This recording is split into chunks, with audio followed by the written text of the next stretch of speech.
É impressionante descobrir que uma tragédia familiar terrível no presente, tipo, o afogamento acidental de uma criança inocente, é, na verdade, só a ponta de um iceberg magnético. Nossa, sim. Um iceberg profundíssimo, né? Exato. E um iceberg que começou a se formar com um suicídio e um emaranhado de paixões destrutivas durante a Guerra do Paraguai, lá no ano de 1869. É uma conexão temporal que parece ficção, mas a mecânica por trás disso é muito real. Demais. E é exatamente essa complexidade invisível que baseia a nossa exploração de hoje. Neste mergulho profundo, a gente vai direto ao cerne de uma fonte fascinante e super conhecida para quem acompanha o tema, que é o livro Entre a Terra e o Céu. Um material riquíssimo, com certeza. Sim.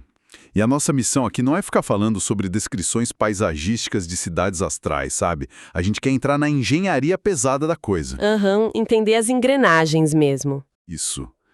Vamos decodificar como os pensamentos ocultos, os traumas que atravessam séculos e aquelas culpas que a gente guarda em segredo moldam não apenas a realidade espiritual ao redor, mas também a nossa própria biologia física. O que é fascinante aqui é que esse material funciona quase como um tratado avançado sobre a física e anatomia do espírito. Física do espírito, né? Parece até um paradoxo. Mas não é. A narrativa desmistifica completamente aquela separação clássica que costumamos fazer entre matéria e espírito. Em vez de dois mundos separados por um véu místico, o livro mostra uma única engrenagem eletromagnética. Uau! Então tá tudo no mesmo sistema? Totalmente. Tudo conectado por leis de atração, repulsão e frequência. E o drama central dessa história ilustra perfeitamente como o corpo humano atua, na verdade, como um verdadeiro filtro para as toxinas acumuladas pela alma ao longo do tempo. Para entender como esse maquinário opera na prática, a fonte começa mostrando o mecanismo mais básico de comunicação entre esses planos vibratórios, que é o pensamento e a prece. Que é onde tudo começa, né? Exatamente. A história abre com uma cena que à primeira vista é só comovente. Tem a Evelina, uma garota de 14 anos, rezando com um fervor imenso diante do retrato da mãe biológica dela, a Odila, que já faleceu. Uma cena super comum, muitas famílias passam por isso. Sim, só que o ministro Clarencio, que é o mentor espiritual conduzindo toda essa investigação, ele explica para a equipe que aquela oração específica é uma prece refratada. Esse termo é muito chave. Prece refratada. Pois é, significa que a prece, por mais cheia de amor que seja, simplesmente não consegue chegar até a mãe. Tinha uma questão de física vibratória, sabe? Odila, a mãe falecida, não encontrou paz depois da morte do corpo físico. Ela ficou presa, né? Exato. Ela está presa num padrão vibratório extremamente denso, muito inferior, completamente cega por um ciúme doentio. Ela passa o tempo todo obsedando e atormentando a Zumira, que é a segunda esposa do antigo marido dela, o Amaro. Caramba, uma energia super pesada dentro de casa. Muito. E como a Odila vibra exclusivamente nessa frequência de ódio e posse, ela se torna literalmente impermeável ao amor que vem da filha. A onda bate e volta. Isso, a onda mental da garota bate na aura da mãe e sofre uma refração. Mas a energia de uma prece pura nunca desaparece no vácuo. Ela tem que ir para algum lugar. Ela fura os bloqueios densos daquele ambiente doméstico e acaba atraindo instâncias superiores, tipo o próprio mentor Clarencio, para ajudar aquela família que está em crise. O que me faz pensar numa analogia muito moderna, para quem nos escuta, é tipo igual um sinal de Wi-Fi tentando se conectar a um aparelho específico. Nossa, sim, uma ótima comparação. Porque se o sinal encontra um roteador bloqueado ou com uma configuração incompatível, ou simplesmente desligado para aquela rede, a onda invisível não deixa de existir. Ela continua ali, ativa. Ela rebate, procura outros caminhos, navega pelo ambiente até encontrar uma rede aberta e receptiva que possa processar aquele pedido urgente de conexão. E é justamente essa prece da garota que atrai o socorro para aquela casa. Só que, quando a equipe espiritual entra no lar, o cenário é de caos total. Vai por dentro, né? Sim. Ela desejava intimamente se livrar do pequeno Júlio, que era filho do primeiro casamento do marido. E um dia, na praia, o menino acabou se afogando no momento de distração. Uma tragédia horrível. E a Zumira não encostou um dedo na criança. mas a culpa por ter desejado aquilo consumiu ela completamente. Vamos desembalar isso com muito cuidado agora, Vamos, porque isso é delicado. porque isso afeta a forma como qualquer pessoa lida com os próprios pensamentos no trânsito, no trabalho, sabe? Se a Zulmira não empurrou o menino na água, se foi um acidente e não tem crime no Código Penal humano, ela é considerada culpada perante as leis divinas apenas por ter alimentado o desejo de que o menino sumisse. Se conectarmos isso a um cenário maior do livro, a fonte explica que, no sentido material, a Zulmira não é uma assassina. Mas os pensamentos são descritos tecnicamente como forças mentais coagulantes. Forças coagulantes, isso é muito visual. É muito forte.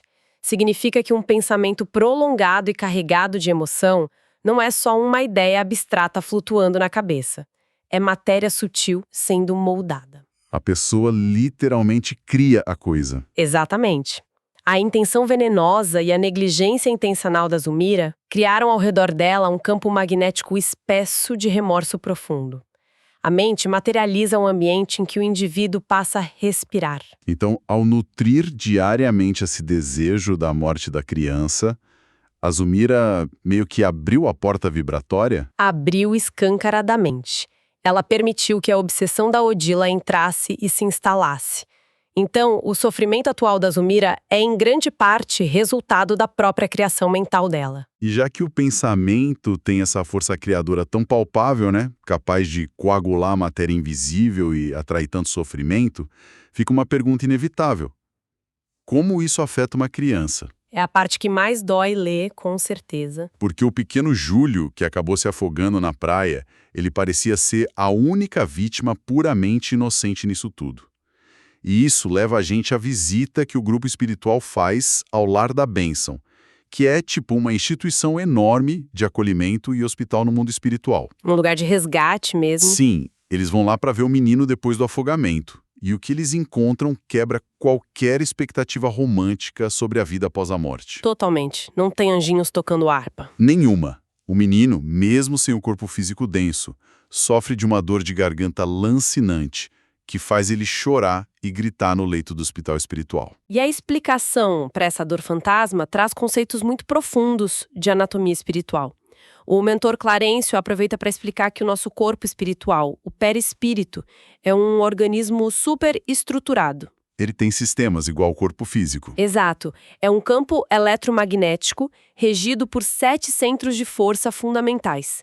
Temos o coronário, o cerebral, o laríngeo, o cardíaco, o esplênico, o gástrico e o genésico. Esses centros... Peraí, vamos pausar rapidamente nesses 7 centros.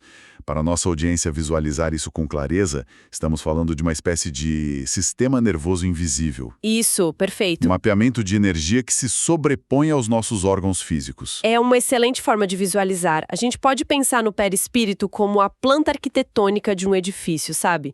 E os centros de força são os quadros de distribuição de energia dessa planta. Faz todo sentido. Eles distribuem a energia para os cômodos. Exato. Eles processam a energia da alma para o que vai virar o corpo físico. Quando a equipe examina o Júlio, descobre que o menino tem uma lesão gravíssima no centro laríngeo, que é o quadro de energia correspondente à garganta. E a causa não foi o afogamento, né? Não. A causa vem de uma vida passada. Ele cometeu suicídio ingerindo um veneno altamente corrosivo e depois se jogou num rio. O veneno destruiu as vias vocais físicas, mas o desespero rasgou a textura do próprio perispírito na região da garganta. Aqui é que a coisa fica realmente interessante, mas também levanta um peso filosófico colossal. O livro usa um termo que marca a mente, dizendo que o corpo atua como um carvão milagroso. Um carvão que filtra, né? Isso, como uma esponja que absorve os resíduos tóxicos da alma. Mas tensionando esse argumento, a dizer que o corpo humano filtra as toxinas do espírito, significa que as doenças congênitas infantis são, na verdade, um processo de desintoxicação de erros passados. Isso levanta uma questão importante e super delicada mesmo. Porque, para quem nos acompanha, isso pode soar perigosamente como punição. Como lidar com o peso dessa ideia perante o sofrimento de uma criança, sem achar que é um castigo cruel? A resistência a essa ideia é natural. A mente humana tende a ver a dor só como retaliação, mas essa perspectiva exige um distanciamento do punitivismo. A encarnação não é um tribunal aplicando uma pena. É mais como um mecanismo da natureza. Exato. É um processo mecânico de cura e drenagem. A dor na carne reeduca a atividade mental e reconstrói o perispírito que a pessoa danificou. Voltando à analogia da planta arquitetônica, se a planta de energia foi queimada pelo veneno, O próximo prédio construído com base nela vai ter problemas elétricos naquele andar. isso, o corpo nascerá com vulnerabilidades naquela região. O Júlio renascerá futuramente com fragilidades na garganta. Não por vingança divina, mas porque a matéria densa tem a capacidade de absorver o choque energético. A fragilidade ensina o espírito a valorizar o corpo físico, que a fonte descreve como um vaso divino. É uma mudança de paradigma gigantesca. Transforma o que parece uma tragédia médica aleatória num tratamento de choque e regeneração profundo. E essa revelação sobre o passado do Júlio empurra a gente para a engrenagem mais complexa da história. E que engrenagem, viu? Porque, peraí, se o Júlio tomou veneno numa vida passada de forma tão trágica, quem era ele? E como de todas as bilhões de famílias do mundo, ele foi nascer e se afogar logo na casa da Zumira, a madrasta que o rejeita secretamente? Não existe coincidência estrutural, né? Nenhuma. Para entender esse emaranhado, o Clarencio realiza um trabalho de hipnose magnética avançada para fazer a memória deles retroceder no tempo. E a regressão rompe o presente e chega em 1869, no meio do caos da Guerra do Paraguai. A teia que se revela mostra que as repulsas inexplicáveis que sentimos hoje têm raízes profundas. O choque ao ver os papéis se invertendo é enorme. O Amaro, o pai atual, era um soldado chamado Armando, a madrasta Zulmira era uma mulher chamada Lina Flores, e o pequeno Júlio, Essa é a pior parte de descobrir. ele era um amigo adulto de Armando que se apaixonou pela Lina. Consumido pelo ciúme ao ver a Lina escolhendo o Armando, ele tomou o veneno e se suicidou nas águas do rio Paraguai.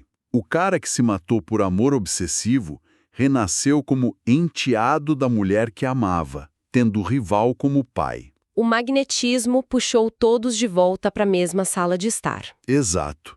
Sem contar a dona de casa Antonina, que era uma dançarina chamada Lola, envolvida num monte de traições. A mecânica magnética dessa reunião ilustra perfeitamente o propósito do esquecimento temporário. A amnésia durante a reencarnação não é um defeito de memória, é tratada como uma bênção absoluta. Porque lembrar seria insuportável. A fonte detalha quando a Antonina experimenta o choque de lembrar da destruição que causou no passado como Lola. O terror é tão grande que ela implora aos prantos para esquecer de novo. O peso da culpa esmaga a mente. Pensando na tecnologia que a gente usa todo dia, a amnésia das vidas passadas funciona exatamente como limpar o cache do navegador. Nossa, maravilhosa essa analogia. Porque se o nosso sistema mantivesse todas aquelas dezenas de abas abertas ao mesmo tempo, abas contendo traumas pesados, mortes violentas, a máquina do cérebro humano simplesmente travaria. Não haveria processamento possível para dar bom dia ao vizinho. É muito precisa essa ideia. A amnésia apaga o histórico de navegação, limpa os nomes da tela principal, mas o algoritmo, as nossas tendências emocionais e medos viscerais continua rodando silenciosamente em segundo plano. É por isso que a gente antipatiza com alguém de graça no primeiro olhar, né? Exato. O algoritmo reconhece o padrão de energia da pessoa. Mas aí surge uma provocação incontornável. Se a amnésia apaga os detalhes, como é que essas pessoas vão se reconciliar de verdade? Qual é a utilidade prática de reunir inimigos mortais na mesma casa se eles não lembram por que se odeiam? O mecanismo revela que o objetivo não é montar um tribunal para revisar o crime. O objetivo é transmutar a energia. A lei determina que a reconciliação aconteça no campo da ação e do afeto no presente. Obrigando eles a conviverem. Sim. Transforma antigos carrascos e vítimas em pais, filhos e irmãos. Obriga a cuidar na doença, a dividir o pão. A convivência transmuta a energia corrompida através do serviço. A cura acontece pelo hábito do afeto. E conhecendo a dimensão, a violência desse trauma histórico desde 1869, fica cristalino que dar uma bronca moral não resolveria o problema da família. Especialmente o da Odila, que continua destruindo o lar por ciúmes. Uma bronca só ia piorar tudo. Precisava de uma tecnologia espiritual superior. E é aí que entra a personagem da irmã Clara. A chegada da Clara muda a frequência total. Antes de tentar o resgate, ela dá uma aula sobre o poder da voz humana. A palavra falada é dissecada não só como som acústico, mas como descarga eletromagnética. As descrições são de uma vividez absurda. A cólera, os gritos de raiva, são descritos como um curto-circuito das forças mentais. Queima as conexões de quem fala e de quem recebe. E a indignação justa precisa ter a voltagem rigorosamente controlada para não carbonizar o ambiente.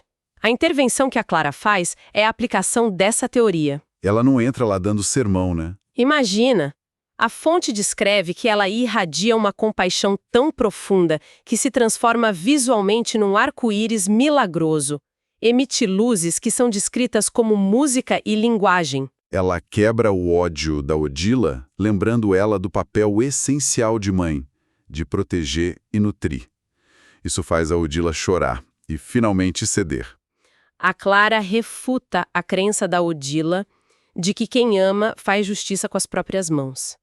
Ela demonstra que quem ama semeia a vida e a alegria. Me vem à mente a imagem perfeita de um esquadrão anti-bombas. Como assim? A Clara desativa a bomba do ciúme da Odila, não cortando os fios à força com o alicate.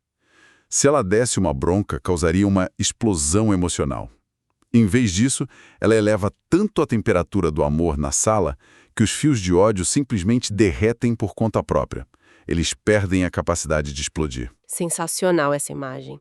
Doutrinar não é transformar. Então, o que tudo isso significa para nossa comunicação diária? Estamos subestimando a física real do que dizemos uns aos outros? Sem dúvida. Para curar um sofrimento moral, não basta falar com lógica intelectual. É preciso que a voz carregue o peso de um sentimento purificado. Só a intenção real altera a frequência do ambiente. É de explodir a cabeça, pensar na voz como gerador de realidade magnética. Recapitulando nossos pontos altos, vimos a força coagulante dos pensamentos, a anatomia do perispírito, as raízes de 1869 que justificam os dramas de hoje e a voz como modulador magnético. Fica o lembrete para a audiência. Os atritos da rotina são engrenagens de um maquinário cósmico muito mais profundo. E se conectarmos isso a um cenário maior, a síntese nos leva a uma reflexão final. Se o nosso corpo físico atua como um carvão milagroso que absorve e purifica as escolhas do passado, o que a nossa biologia atual está tentando nos contar em silêncio? Uma ótima pergunta para se fazer, viu? Talvez aquelas aversões inexplicáveis, as fragilidades do nosso corpo, ou os medos irracionais, não sejam defeitos de fabricação. Talvez essas marcas sejam as cicatrizes invisíveis de histórias que fomos convidados a reescrever através do afeto nesta exata existência.